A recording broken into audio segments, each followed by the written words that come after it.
শিলচর শহরে ধারাবাহিক চুরির ঘটনায় সাফল্য পুলিশের। অবশেষে কাছাড় পুলিশের জালে ধরা পড়ল আব্দুল বাসেত এবং অভিজিৎ দাসের চোর জুটি। ধৃতদের কাছ থেকে উদ্ধার নগদ টাকা এবং চুরির বিভিন্ন সরঞ্জাম।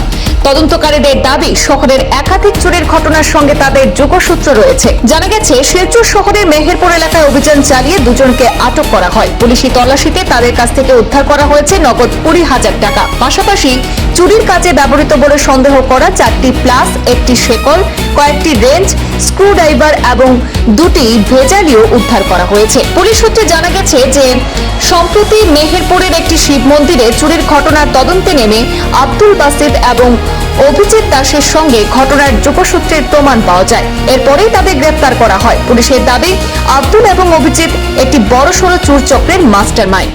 সাম্প্রতিক সময় শহরের একাধিক চুরির ঘটনার সঙ্গে তাদের সম্পৃক্ততার তথ্য সামনে এসেছে বলে জানা গেছে। উল্লেখ্য, অভিজিৎ দাসকে এর আগেও গত এপ্রিল মাসে একবার গ্রেফতার করা হয়েছিল, আর সেই সময় তার পত্নী নিবেদিতা দাস গোয়ালাকেও গ্রেফতার করা হয়। পরে তাদের বয়ানের ভিত্তিতে তল্লাশি চালিয়ে বিভিন্ন স্থান থেকে উদ্ধার করা হয় নগদ 5 লক্ষ টাকা এবং কিছু স্বর্ণালংকার। পুলিশের দাবি, নিবেদিতা দাস গোয়ালাও এই চোর চক্রের সঙ্গে জড়িত। বর্তমানে ধৃতদের চুরির দায়ে জোর জিজ্ঞাসাবাদ চালিয়ে যাচ্ছে পুলিশ। তদন্তের অগ্রগতির জন্য আরো গুরুত্বপূর্ণ তথ্য সামনে আসতে পারে বলেও মনে করা হচ্ছে।